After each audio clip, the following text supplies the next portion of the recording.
Hello, everybody, and a very warm welcome to our Quitch webinar this week. And I am thrilled to say that we've got Dr. Asheley Jones from CPA Australia with us today. So the topic we're going to discuss is the power of microlearning from strategy to impact. And let's face it, there is no one anywhere, I think, in the world probably better ready to discuss this with us than you, Ash, given your background. So, Ash, I'm going to do a little introduction on you. So, you are the Chief Learning and Innovation Officer at CPA Australia. You are, Dr. Jones, known for your leadership, which has made significant impact, not just, I think, in Australia, but indeed globally from what I read.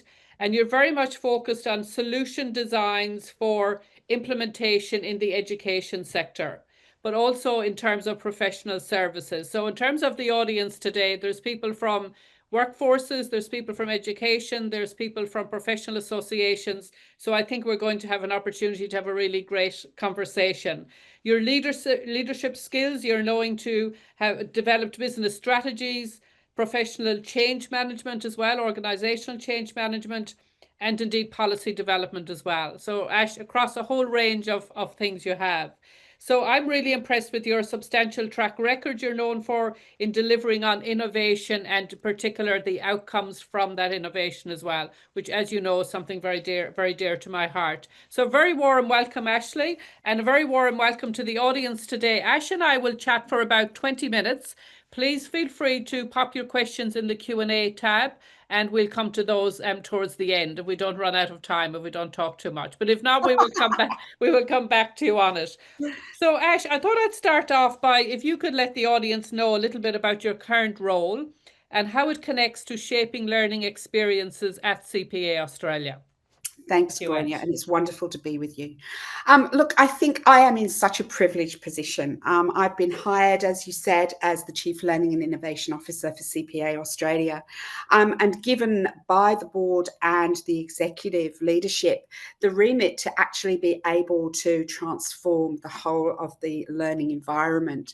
So that basically means that we are rewriting the current CPA program. As you know, that's the designation program, and really taking it from a very traditional form of delivery to just-in-time modularized learning with always-on modules and exam pieces. In fact, we're going to remove high-stake exams, but also the PD itself. So actually looking at the strategy and how we can design for individualized learning journeys and career pathways, because let's be honest, particularly those that are just joining the workforce, they're going to have 18 careers over the course of their career. So really excited, really fortunate to be able to shape and form the innovation strategy for learning for CPA Australia.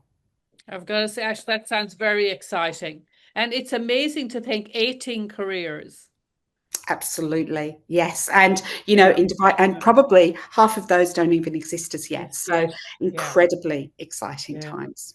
It is. It's a great time, I think, to be in education from many points of view. But the next question then I had for you, Ash, was what are some of the biggest challenges do you think we've seen in the professional development over the past few years? And how has that influenced your approach to the learning strategy you're implementing? Yeah, look, that's a great question, Gráinne. And I think if we start with the idea that one size fits all, you know, I think we have always been, but we're used to the ways in which things are built as if we have one audience and one audience only. And we know already that we have multiple different types of learners and different learning styles, but also we have completely different experience. So consequently, we really need to start to look at how we can build individualized, meaningful learning journeys rather than one size fits all. How do we personalize those learning journeys whilst at the same time still ensuring that the rigor and robustness of a qualification, whether it's formal award or digital badging against a skill, is maintained? And how, of course, you know, we have to introduce AI. We're 5 minutes in, we're already late in mentioning that. How is it that we can transition to the use of AI tools to support assessment and content build?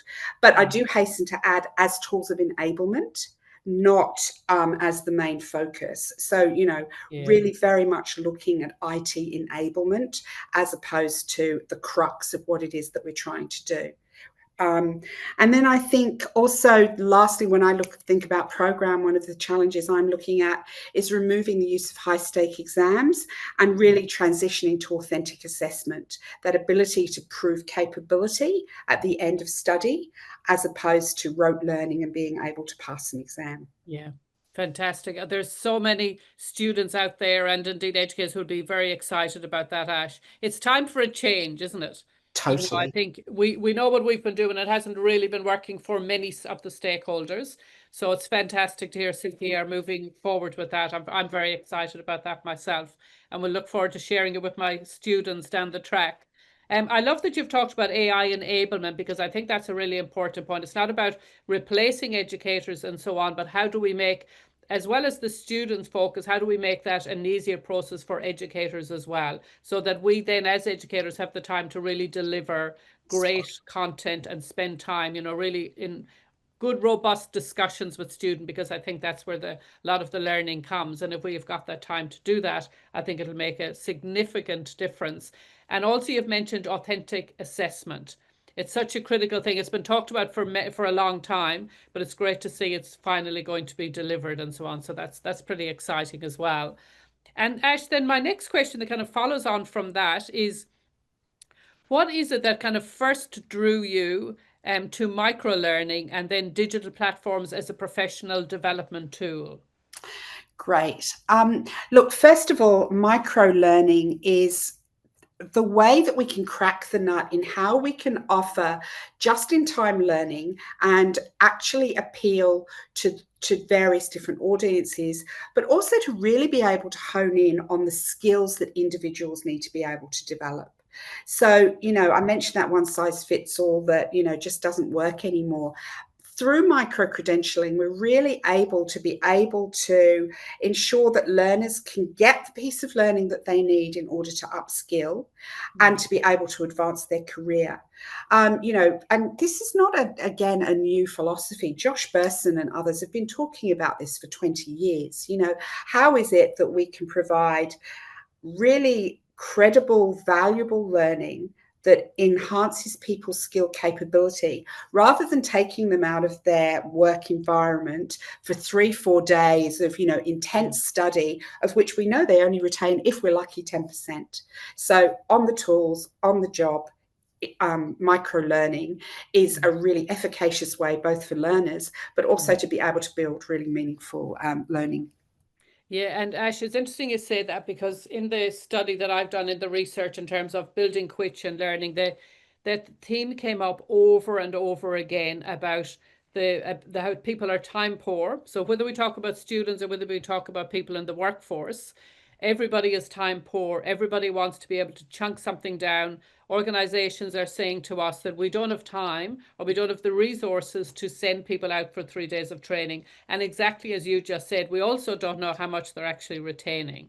So really, we need to find a better way of doing that. And I think it ties in very nicely with your talking here about upskilling, advancing the career, because we can see very clearly then with all of the analytics that we collect these days, who's excelling, which are the areas we're having problems with as an organization, but also as individuals, and how do we support those people to upskill. So, and if the way we can, and by breaking this down into that micro learning and chunking, I think is fabulous from my point of view.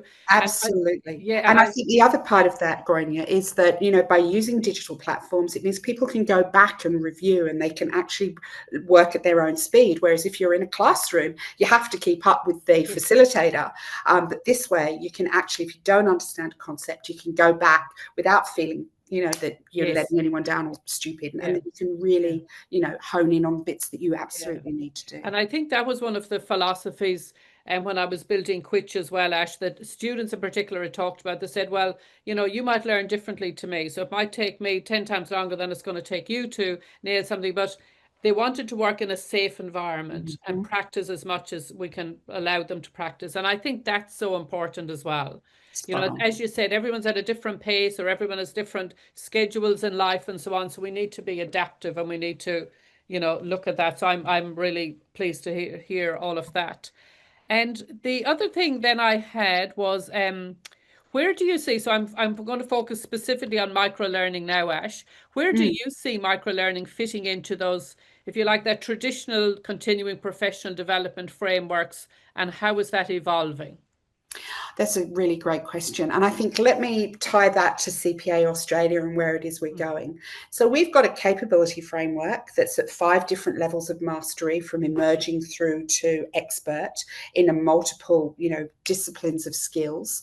We've also, of course, got the international education standards. We've got the IFAC standards. So we've got a number of frameworks in which we absolutely have to operate, to be able to prove capability within the specific discipline. But what microlearning allows us to do is, again, I keep harping on about individualized learning journeys, but one person's experience and abilities are very different to somebody else's. And so we're able to say, okay, well, you need emerging in audit, because you're actually transitioning more into an auditing kind of space.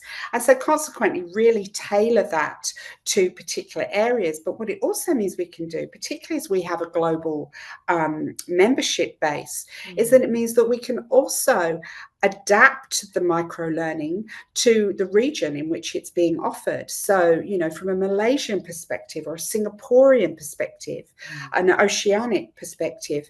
And so that really then starts, the learner sees themselves within the learning. And we all know how incredibly important it is to actually feel that you are part of what it is that you're learning, as opposed to, something very dry, abstract, academic that you don't actually see yourself in.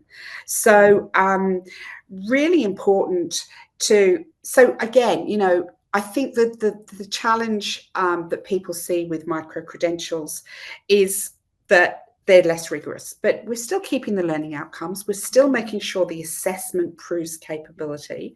But when I think of the Quitch platform and the ways in which we're using it to be able to do practice exams, etc., that ability, again, to be really able to hone skills attached to particular levels of capability. So whether you're at the beginning of the CPA program or at the end of it in that more expert level, it really is able to cater to everybody and to be able to help them on their learning journey. Yeah, which is incredible. And we go back, and Ash, I've got the same thing as you about individualized learning journeys. I just think they're so, so important. And I think now that we have AI enablement, I think we can really start to build those out and really make an impact. And it just, I think, kind of opens up opportunities for everybody to learn. They can do it on their mobile phone as well, wherever they are. So, we've moved to meeting them, where they're at as well, which I think is critically important. The other thing I really like that you said there about, the different, you're very much a global membership organization, and you've talked there about contextualizing that content and making relatable in those different regions, which again, I think is critically important for the engagement of those learners and stuff. And I think that's something many of us haven't done very well in the past, even if we talk about international students and so on as well, in terms of delivery for them. So I love that you're, excuse me, contextualizing and making it relatable to those areas as well. Yes, fabulous, fabulous.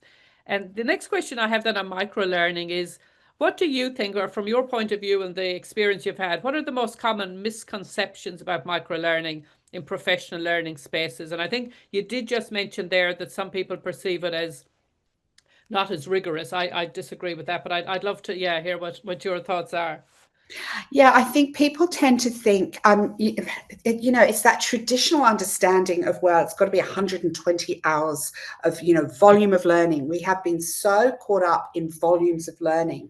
But, to the point that we've already spoken about with just-in-time learning, the fact is that it might well take an individual 120 hours to master something, and that's absolutely fine. But it might take somebody else 20 hours because of the experience that they've already got. So why would we do that? So that misconception that unless you have a certain amount of volumes of hours, it's not rigorous enough, I'd actually totally dismiss and just say that, again, we go back to very clear learning outcomes. What is it that you are trying to achieve? How are you going to measure the delivery of those learning outcomes? How are you going to assess the candidate or learner's ability to be able to demonstrate capability around those learning outcomes achievements? And so in actual fact, I would contest that it's harder to build microlearning than it is to build great volumes of learning, because you've still got the same parameters that you're trying to achieve. You're just trying to achieve it in a better, more digestible way that actually engages the learner, teaches them what they need to know, but more importantly, helps them apply the knowledge so that they can then prove capability. Yeah, interesting. You say that, Ash, in terms of that volume of hours and so on. I think that's so true. And we still have to have those clear learning outcomes, which we absolutely do in microlearning. And work, excuse me, work that we do at the moment. This is with Quitch and the American Institute of CPAs, very focused on that microlearning. But now, in fact, that new concept of nano learning, and NASBA has now said it's defined as, so 1 hour of CPD is basically 50 minutes of content. So 5-10 minute videos followed by a couple of questions. But as you said, there's the clear learning outcomes at the outset of those modules, those videos. There's clear measures, there's clear assessment. So you must be assessed. You must make sure before you get any certification and so on. So I think, and again, a lot of research was done in the US market about that concept, that the micro learning, nano learning, people are just very, very busy. They're looking for something to do. If we can, learn something on the train on the way home on my mobile phone, I'll use it for good, as students used to say to me, rather than I'll just play games if it's not on my mobile phone. So I think there's a number of things there that are really interesting. Moving then actually on to that about the mobile first engagement. And I wanted to then ask you, how has mobile first delivery changed the way professionals engage with learning concepts content, I should say, at CPA Australia? Look, what focus? we're definitely moving into that space.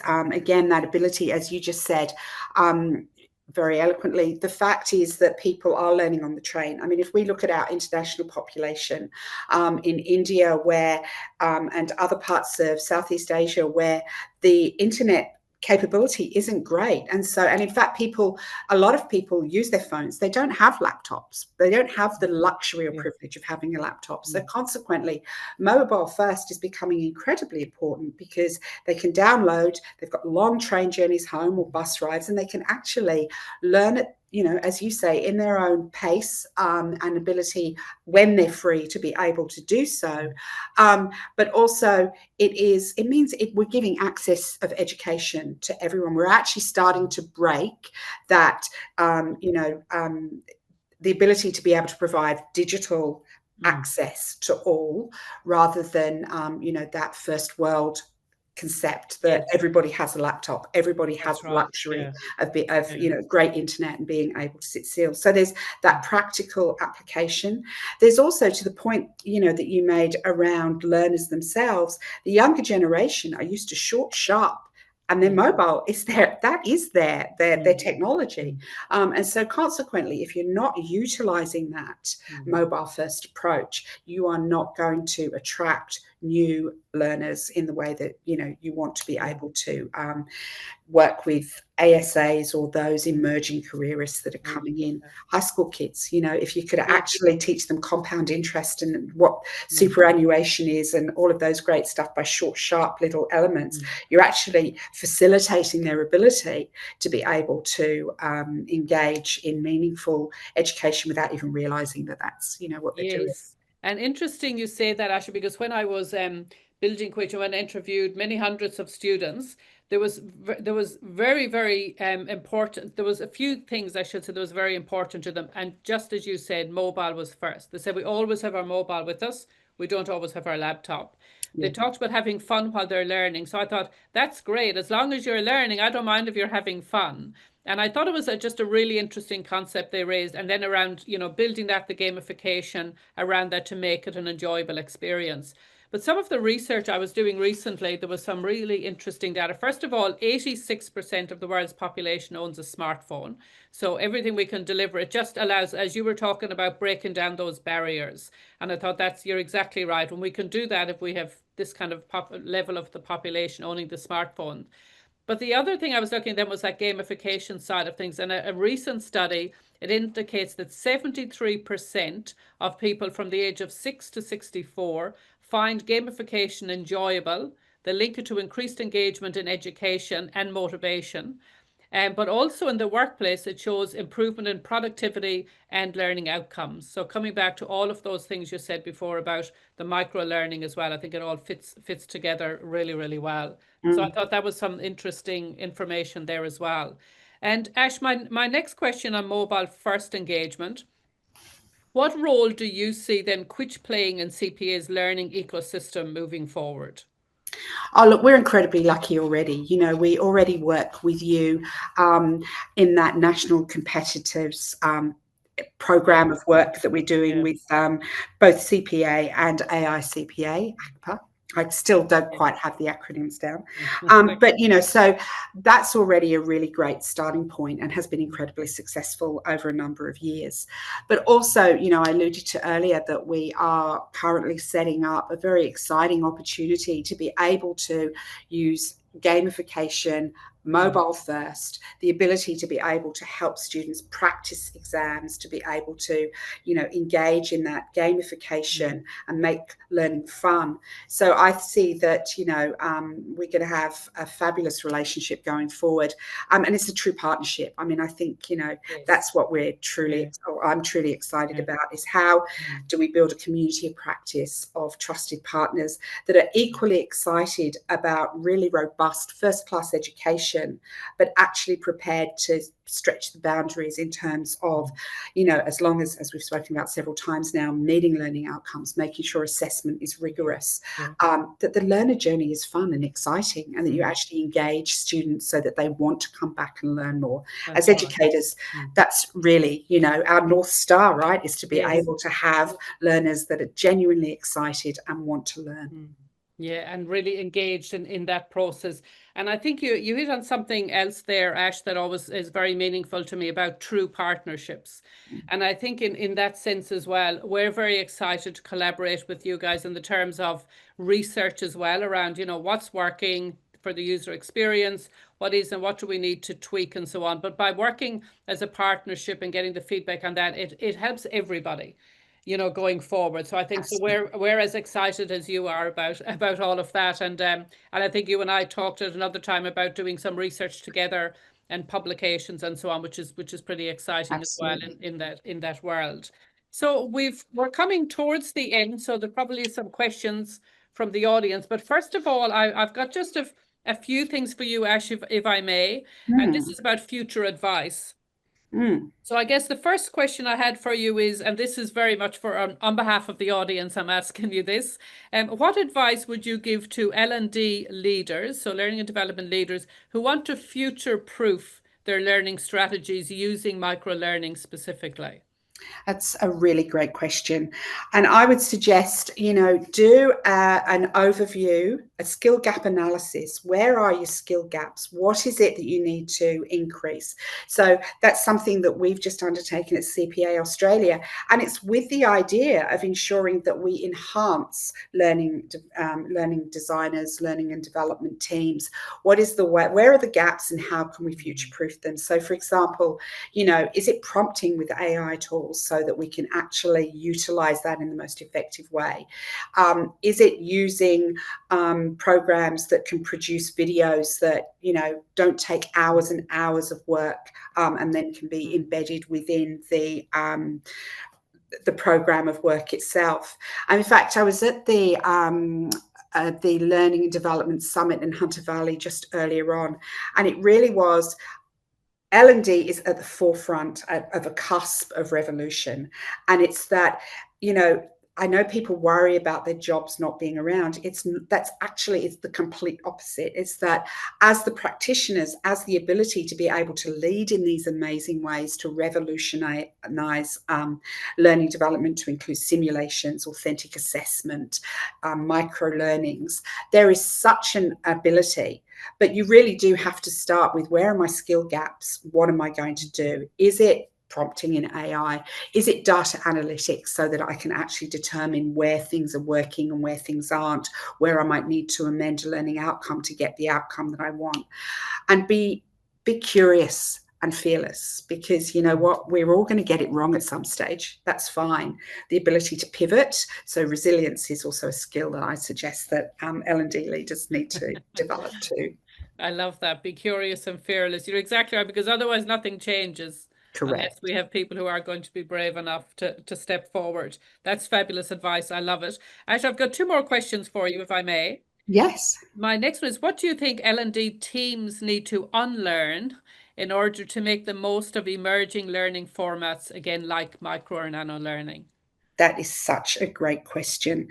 And I think that it is being able to throw away the notions of volumes of learning and other ways of the traditional builds, because less is more, I would argue. And so therefore, how is it that we can be more creative in what it is that we're putting forward? How can we modularize so that concepts are still developed in a way that takes a learner on the pyramid of journey of learning, but that we actually stop trying to deliver for everyone as if they are homogenous, and actually really start to think about those use cases and the learners themselves. Who are your learners?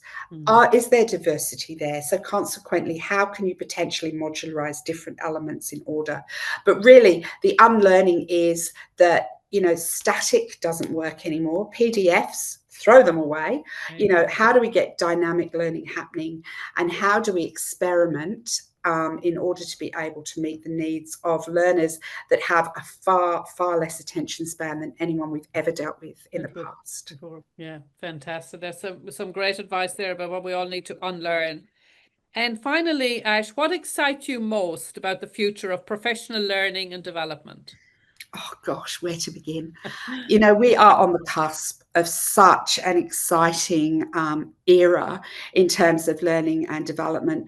And I dare to suggest that, where in the past, perhaps particularly within corporates or within professional associations, the learning team has been somebody that's put the compliance training together, the PD, but, now it's completely different. We are totally integrated as a business within, and we have the opportunity to really be able to drive membership, to be able to drive revenue, to be able to be an equal partner in the strategy of the business, and to be able to really be learner centric and to put the learners first, and that for me is incredibly exciting. Yeah, I think that's actually, I'm excited about all of those things too. And talk about the learner centric approach. And I think that's so important, because I think in the past we haven't always had the learner's voice in our solutions. Correct. We've created all of these things and kind of hope it lands. But I think it's so important that we hear from the learners as well what's going to work for them. They have to be part of that solution from my point of view, which is that learner-centric approach you're talking about. Ash, we have two questions or two comments from the audience, if that's okay. Have you got 2 more minutes to? Absolutely. Great, thank you. So the comment is, I am loving this conversation between two of my favourite people. Oh, there you go. Do either of you hold out hope that the Australian qualifications framework will catch up, recognizing micro and meso credentials, stacking, volume of learning? And if it did, is this something CPA Australia would look at? That's a really great question. And, AQF, the good old AQF. I think all we can keep doing is working within the bounds that we can control, and to keep presenting new and wondrous ways of building learning, but also working. I'm very fortunate that I can work with university partners, with partners such as Quitch, who also are very integrated within that higher ed and vet space. Incredible. Let's be honest, vet is actually probably far more agile and moving at the moment than higher ed. But I do believe that with those tripartite relationships that we are going to move the boundaries, but we have to just keep presenting best practice and the ways in which we can embed various different elements. So subtly, bit by bit, break down the barriers. Yes. One step at a time. Correct. We've got another comment then. In some ways, back to the future, not a criticism, but many professions in the past combined on-the-job training along with periods of book learning. I like this new approach. And I think Yeah. that's spot on. You know, we have come full circle. And that's why I mentioned vet earlier. If you think about the ways in which you were able to prove capability or competency within the vet space, that's exactly where we're going back to. You know, the notion that you do learn best on job and that you use those examples of application within the business environment to be able to prove capability or competency is spot on. You know, we're not reinventing. We are just saying that actually that's the space that we should be playing on if we actually want a productive, lifelong learning environment for those career opportunities that we spoke about earlier. Fantastic. And we have one more. And this all sounds really exciting. Thanks, Gronya and Ash. It's great to hear that you're bringing in gamification through Quitch, as this helps spark emotion, enjoyment, which helps learners to lock in memories. Are there other ways that you'll be sparking emotion to help increase learning retention? That's a great one. And I think, look, actually using those types of elements and the data analytics, Gráinne, that you mentioned earlier, I think that we are going to be able to see where it is that stalling happens and where we're losing people. And so then I would actually say that that's the educators. They have to then jump in and think, okay, well, you know, that's not hitting the mark. How do I change that to make it more engaging? So I think data analytics, AI, are really going to be our best friends in terms of helping us in terms of how we retain people and being able to also customize. So working out who's enjoying what, and so then how we can then turn the content around in those particular ways to actually re-engage people. So I think we're probably, you know, we are at the cusp of a great journey. Yeah, I think so. That's exactly right. Ash, we are out of time, but can I say on behalf of both myself and the audience today, who truly and obviously very much enjoyed the conversation, and what I'd like to leave, I think, with is your comments around be curious, be fearless, be creative, and throw away volume of learning and focus specifically on those learning outcomes that we know that people need to get to upskill to that next area. Dr. Asheley Jones, a huge thank you for joining us today. And I've loved every bit of this conversation. An exciting future ahead. Absolute pleasure. It's always delightful to chat with you. I always come away energized. Thanks so much. Thank you so much, Ashley. Bye, everybody now.